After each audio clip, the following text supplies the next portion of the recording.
I figured it's time to give a shop tour here and show some of the capabilities that you can do with a small shop, because it is most definitely a small shop. It's bigger than probably what a lot of people have access to, but it's still quite minimal versus a fully furnished woodworking shop. And a lot of my tools have accumulated over the years, and it has been a very, very slow accumulation. And I think that that's kind of something I want to tell you about to keep in mind when you're trying to build your shop to try and do projects or hobbies or whatever it is that you want to do. I think it's important to kind of keep it realistic, especially whenever you're watching a lot of other videos on YouTube and you see these large shops of people who work professionally and have multiple tools that you can't even afford and can't even think about affording. And I'm actually in the same boat. I don't have a planer, I don't have a joiner, I don't have anything but these basic tools. As I have this space, which I've never had before, I've usually been working out of a garage. And by working out of a garage, I mean on the ledge, things shoved to the side.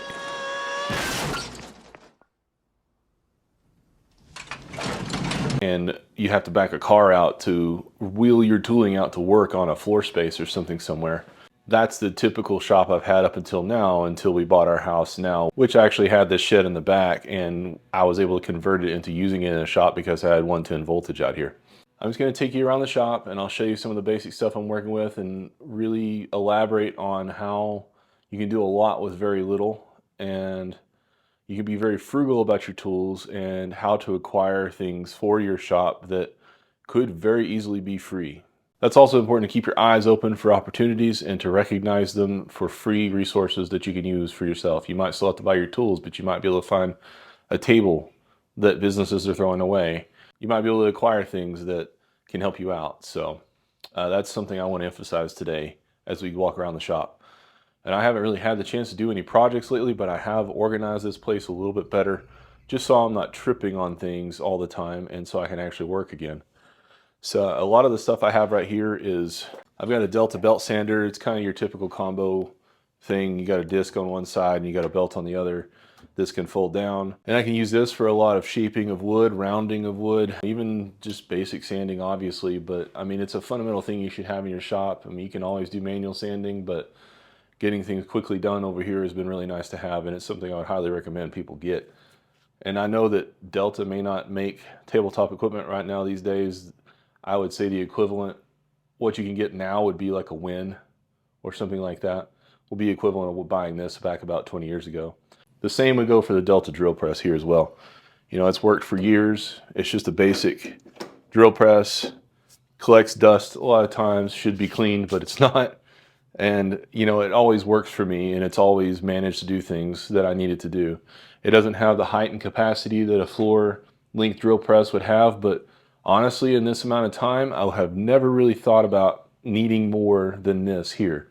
And if you do, usually you can try to line up a hand drill straight and get it done that way. There are ways around this where you don't have to spend so much on your tooling.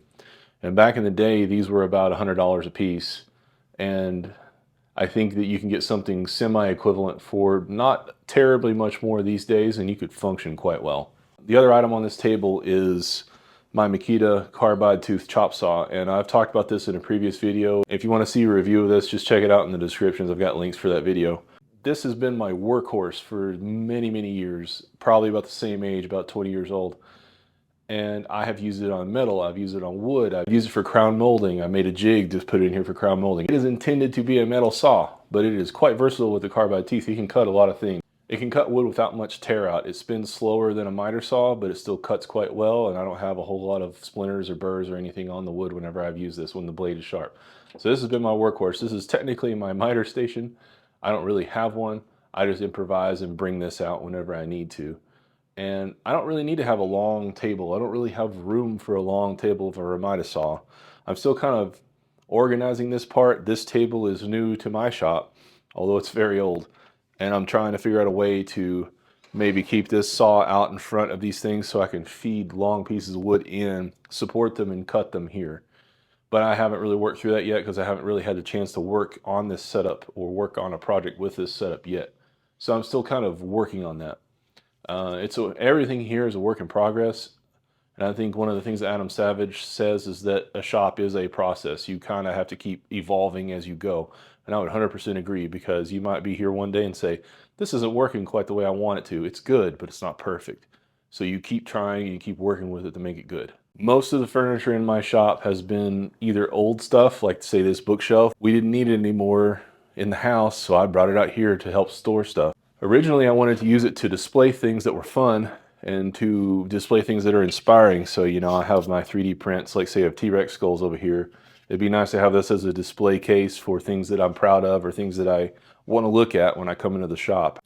I want this place to be inspiring of creativity when I come in here. I have mentioned a couple of times on the channel, which I don't know how prominent that is or whether everybody's seen all the videos, but I was an artist first and then became an engineer later. I still value very highly like creative ventures and off the wall type things. And I'm a woodworker, I'm a metal worker, I'm a jeweler. I am lots of things, and I want to walk into this place and feel like the potential is infinite. So right now it's kind of geared for woodworking, and eventually I will expand towards metalworking, but I haven't gotten there yet. I would love to have a mill, I'd love to have a welder, I'd love to have a lot of things. I don't know if I even have room for that. I don't even have the voltage for that right now. It will be much further down the road. Or if I magically win the lottery, then it'll be happening tomorrow. Most things here are a progression of frugality as I move forward and try to make this space my own within a budget while taking care of a family, while trying to just make it these days and buy groceries. Most of these things here are just a small accumulation of when the tools are necessary, when I find an opportunity to buy them at an affordable price. Eventually, I really want this place to be somewhere you'd want to come and hang out. Like, even if you're not making, it'd be really cool to just come and hang out here and be inspired by the things you see around you, by the creativity, by the work, by the craftsmanship, that type of stuff. It's nowhere near that right now. But I've been in a lot of really cool studios for artists or woodworkers or metalworkers where they showcase things that they've done, and you just kind of want to be in this place. And that's kind of what I want to do with this, is I really want to just make it an environment where you want to be here and enjoy what you're doing. I'm doing the standard woodworking thing where I'm accumulating clamps. I started with some cheap Harbor Freight F-style clamps, and they bow a lot, but they still work okay. But I'm working on improving my clamp collection so that I can actually do some projects without it bowing the lamination or bowing the glue up too much, so I can keep things straight. So I've started trying to build clamps and buy some good Jorgensen clamps and keep them here. If I see them on sale on Amazon, I'll buy them and get them $10 cheaper for a pair, which is really nice because these are some great clamps. And I'm also getting some good bar clamps as well. So for panel glue ups and things like that, whenever I make my son's bookshelf, I'll be looking forward to using these. I think the quality of clamp is something that's important. You can skimp on clamps and go with Harbor Freight and they'll work, but you will be compensating for their ineptitude quite a bit throughout the process. I've had some crooked boards because of that. It wants to make the panels bow up, and you can kind of compensate and lay boards across it and clamp it down, but you have to think ahead. And it just makes things a little more complicated. So I'm trying to work on buying better tooling for that kind of thing. I think it's important to decide where you need quality and where you don't. And I think you can only do that through experience. I think you have to try the cheap, see if it sucks, and then move on. And sometimes they work, sometimes they don't. And I still think these F-style clamps would be great for using, but they won't keep things as square or straight as I want them to. So you get what you pay for. It's one of those cases. This is the first emphasis of using what's available and what's free, because these shelves here were in my garage when I bought this place, which, you know, you don't always find jewels of furniture in a house that you buy. Sometimes you get lucky. They were exactly in this position. The table and the built-in shelves that have been removed from some room in the house and they remodeled, they were just sitting here in the garage on my side of the garage, and I couldn't park my truck in here, so I moved these out to the shop. And now I have good shelving with adjustable levels and all kinds of stuff just to put my tooling in. And you know, it's not perfect. It's not a beautiful pegboard with Kaizen foam everywhere, but it keeps it organized and it allows me to find the things that I need. And it gives me a place to put it back so I can keep my shop clean. So I'm still working on refining all this. There's still things shoehorned in here. I have my tools right here, you know, router setup, sanding and buffing, cutting. I have an oscillating saw here. I have a regular skill saw. I've got an old Black & Decker jigsaw here that is actually from my parents, and they just let me have it. My Orbital sander is a DeWalt. It was cheaper than the Makita at the time. I don't always go Makita, so I just always go with the best tool for the job. And so this is one that I chose. I'm not really super loyal on tooling. I will say that I stick with Makita because they've done well for me in the past, and I just kind of have the preference over that, but I really don't have a whole lot of bias except for certain tools for certain brands. They do certain things better than others. Shameless self-promotion. If you want to go see my insights on power tools, you can go check out my video on power tools and the truth behind finding the right one for you. I have an impact drill from Makita here. I've got a regular drill with a hammer option here.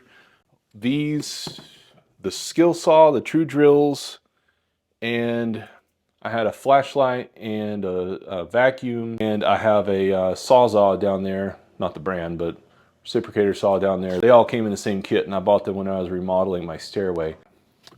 I also have a Milwaukee drill that I accumulated from a workplace. They were going to throw it away. They weren't going to use it anymore, so got it home. So you can be really surprised how you can accumulate stuff. I put myself in these places. I'm an engineer. I've worked in shops since 2008. And shops go through tooling, and they go through furniture, they go through a lot of stuff. If you put yourself in these situations, eventually they're going to throw away stuff, and you can find yourself some useful things for your shop. So, you know, it's kind of a cross between opportunity and putting yourself in the right location at the right time. And it doesn't always happen, but it can. And a lot of this stuff in here has been free because, you know, I bought a house that had furniture just sitting in the garage. I worked at a place where we were going to throw away a work table. I had some guys who were going to throw away a drill because they didn't want to use it for their application anymore. You know, they throw away these things like candy in some of these manufacturing environments or shops because they have so many resources. They just want to get the job done as best as possible. So things get cast aside all the time, and you have a lot of great opportunities to glean from this and obtain good tooling for mostly free. So I have the nice Japanese saw that everybody has on YouTube. You know, you're not a YouTuber unless you have this saw. At least you're not a woodworking YouTuber unless you have this saw. Excellent saw though. I used it for making a model with my son. So as I progress over here, I've got a very large mess, but I'm trying to organize these things into categories. I have glue and solvents here, kind of keeping it all together, and I plan on fully organizing this as I go, but time is a resource and I don't have a whole lot of it with 2 kids, one being under a year old, so it's kind of hard to get this stuff done. So then I have cabinet hardware, and I have, you know, Craig jigs, one for doing pegs on bookshelves, one for doing hinges on cabinet doors, you know, for the remodeling stuff. This stuff is really good to have. Really helps you get things done well and keeps it great. Like these Craig jigs are actually quite good. I would highly recommend those for anybody wanting to do built-ins or bookshelves or cabinetry of any kind. So I have hardware for built-ins and furniture, nails and screws and fastening things right here. Down here I kind of have machine screws. I'm trying to break it up between nails and screws and then actual machine screws. Eventually I want to have like a nice library of flat bins.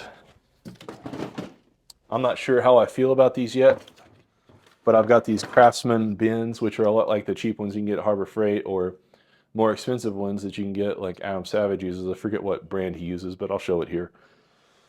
So trying to sort your tools, trying to keep them all together. I'd love to be able to walk in and pick, oh, I need a 1032 screw about a 1/2 inch long. I'd love to just have it in the drawer ready to go instead of having to go to the store. Eventually I want a grocery store that has all the hardware that I need, or all the main hardware I typically use, so that I can just focus on the making and creating. And this is something that I really want to do. It is a time saver to have this already ordered in here. You don't have to go to the store, and a lot of the specialty stuff I typically need, Lowe's, Home Depot, and Ace Hardware, they don't typically have it in town. So you have to go to Fastenal, or you have to go to a local bolt place to get something specialized anyway. So why not just order it and have it here? I can order from McMaster Car on occasion and have lots of stuff here ready for my projects. And right now I only really have 2 bins like that. One is for screws and one is for machine screws. And moving on, it just gets kind of junkier and junkier. Over here I have some can lights left over from the remodel. I have a vise here that's an orbital vise. I have an old vise that belonged to my grandfather that I'm going to take and restore and use. I got some extrusions here, extruded aluminum that I've procured. I've got Milwaukee grinder I was using a Harbor Freight grinder for a long time, and then I wound up having to cut into brick and stone, and it just didn't have the horsepower to cut through it. It died on me in the first bit. So, you know, $20 grinder, are you really surprised? Well, this Milwaukee grinder has been really good. I've used a lot of different grinders throughout my life, and they're one of the few that's pretty good. DeWalt's pretty good. Makita's pretty good. Hitachi's good. I mean, it really doesn't matter a whole lot, but Milwaukee's been pretty good on these kind of things, for metalworking in particular. I also have a corded drill for mixing. I had to have that drill because I almost burned up my Makita drill, battery drill, trying to mix self-leveling concrete, and so I had to buy a corded drill for that. So that's for applications that have constant need and torque for mixing things, that kind of stuff. Old kitchen knives, which I've kept. So many things I hoard, and I'm not sure if it's worth hoarding, but knives could come in handy, so I'm going to keep them and use them for something, but they're too dull for the kitchen, and we wanted a better set. So here I am using these and saving them for something, and who knows what I'll use them for. I may never use them, but they're there just in case. A lot of this stuff may be pack rat-ish, but at least I might have it just in case. It's just one of those things. You never know what the creative process will bring you. I've had access to shops with welding equipment, all that kind of stuff in the past, so I always have my flash hood up here ready to go.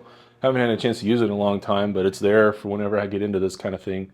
If I could ever afford a MIG or a TIG, I would definitely be ready for it with that helmet. And over here is another prerequisite woodworker on YouTube type thing, is a Bora rack from Amazon. The rack is done pretty well, holds a lot of weight. I got a lot of walnut here and a lot of wood, a lot of lighter stuff like pine. Procured extruded aluminum from things that we're going to be throwing away at work.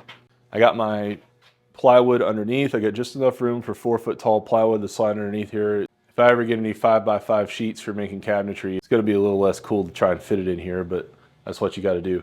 This was, up until recently, a big pile of mess. I couldn't even walk over here because I didn't have this rack. And I think it was like these Bora racks are very cheap, and I think that they're quite nice to use. They seemed a lot smaller in person than they'd seem on other people's videos, so capacity is no joke, but they do work, and they're cheap enough that you could buy a couple of them around the shop to hold quite a bit. It was a lot easier than building my own rack, so that's kind of nice to have. It was cheaper, easier, and I could get that stuff off the floor, organized so I can look at it and keep it straight, and also keep it off the floor and keep it from getting ruined, because this shop typically leaks. I have intrusions of water around the perimeter of it because it is a sheet metal building and it's rotted out over the years. There's rust spots everywhere. Over here you can see my least favorite part, which is painting. I hate painting. It's just a necessary evil of things that you have to do. So I've got it kind of organized over here, and organized is lightly. I need to actually design a cabinet and get some storage over here so that I can put this away, hide it from my view, but also keep it nice instead of getting trashed all the time. So that's something I definitely want to do. It's just something I haven't gotten to yet and haven't prioritized.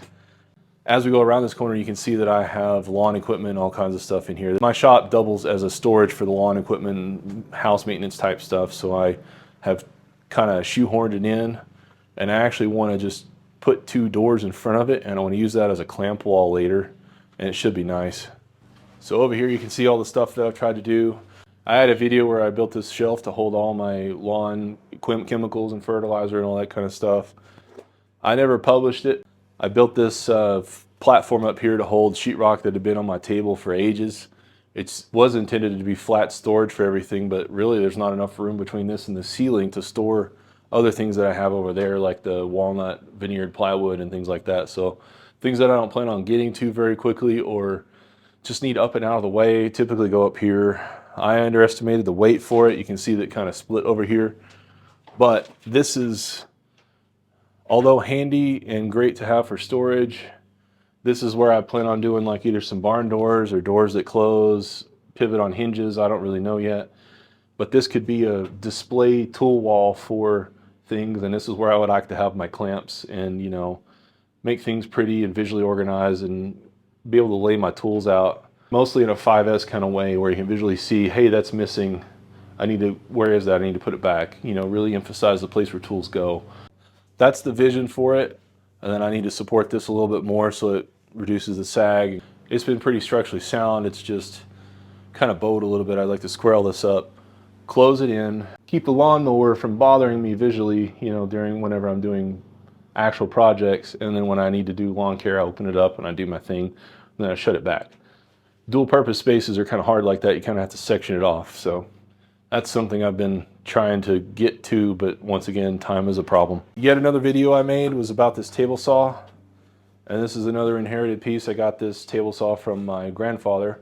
It was sitting in a barn, and I've done a little work on it, realigning the blade. I've had to make sure this fence was a little bit better.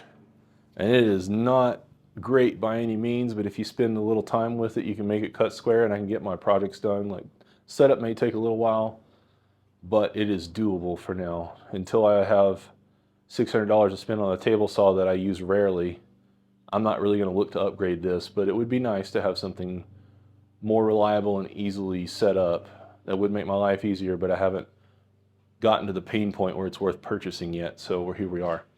This is where the time of procurement from the art building comes in mind. When I went to art school, this was actually a door they took off the building in art school, and it has hardwood in between, and it had like a vinyl top on it already. It was already laminated, so it's been really great for a work surface over the years. I can scrape off anything that gets on this door. When we talk about laminating the top of a working surface, it's really nice to have. Do I love the color? No. It's pink and purple and it's kind of bleh, but it works and I can get it done. I plan on maybe re-laminating this on the top, making it a different color at some point. And then I want to rebuild this to be a great workbench and put it on casters. I have casters set aside. And make it a good storage place, but I haven't done that yet. For now it works. It's a little wobbly, but this door was free. I made the legs myself. I've been able to use it for years. It has been functional for a very long time, and you don't need an ultimate workbench to get things done. So simplicity can work, and you can get a lot done that way, and I want to emphasize that because you can have a minimal workshop and still get a lot of things done. And the only limitation is your imagination and your improvisation in getting it done. So you can get a lot, I promise you. The stool is also from the art building. I think this chair was also from the university. They were going to throw it away. The back was torn up and crapped out. So I just took the back off, and it's been a great stool for over 20 years. This is a gantry setup that I procured from work as well. Isn't actually going to be used for anything. It was going to be thrown away. But it's a full-on gantry with X and Y capabilities for moving back and forth, and it already has the mounts for mounting servos, so I fully plan on turning this into a CNC router at some point. Yet again, the resource is time, but having this here and just needing to buy servos for it, and then maybe I can program a Raspberry Pi to have motor controllers here with this, maybe I can get pretty far and I can start doing CNC stuff here. As we progress around, I don't really have much besides my 3D printer and my Cobalt workstation. I've been using the 3D printer a lot lately to make some custom tools, and I plan on releasing those on videos sometime soon too. It's been a great place to work. It's been a great place to put my chargers and all that kind of stuff, and not much more to say than that. The only other thing is in the middle is I have my Craftsman workbench. This thing has been here forever. Doesn't even have bearings on the drawers, so they close very difficultly. But I keep a lot of tools in here. Nothing's really organized too well. Hardware is in here too. I want to turn this into the hardware station on the wall. Organize things by purpose. One of the things I'm looking forward to is, this is another linear slide for CNC. Right now I'm using it as a heavy object to keep this burl from potato chipping as much. I fully plan on flattening this and turning it into an ottoman tray at some point. But I've been keeping it here, letting it dry for a long time. I bought this burl last year for Christmas, trying to make an ottoman tray for my wife. It came out of California off of eBay. Was, I don't know, was about 1.5 inches thick. I had the bandsaw it in half and plane it, only found out that the humidity percentage was very high and it was going to continue warping and it wasn't fully dried out. So that's another lesson. If you buy wood on eBay, you can make sure it dries out before you start messing with it. But I've managed to keep this on sticks and keep it from ruining too much, and so I really look forward to making a project out of this burl. It's really pretty and I can't wait to do something with it, but it's been sitting here taunting me for a long time, and so I think it's something I really look forward to doing. I'll probably do it before Christmas just because it's about time I got this from my wife. I've been promising it for 2 years. Time is really terrible. I think that really concludes everything in the shop. I've made quite a few things with these tools, and I want to really harp on You can buy relatively inexpensive and they can serve you well for a very long time. And don't let the jealousy of these people who have done well on YouTube make you think you have to buy the most expensive thing right off the block. You can do a lot with very little, and with a little forethought, you can get quite a few things done. And you might not have a shop of your own, but you can still work in the garage, you can still make things modular, you can work with very little and get very far. And I want to emphasize that today, and you don't have to spend a whole lot of money in your shop and still have a great hobby and a great place to go. So thank you for touring my shop, and I hope to see you next time. Thanks very much.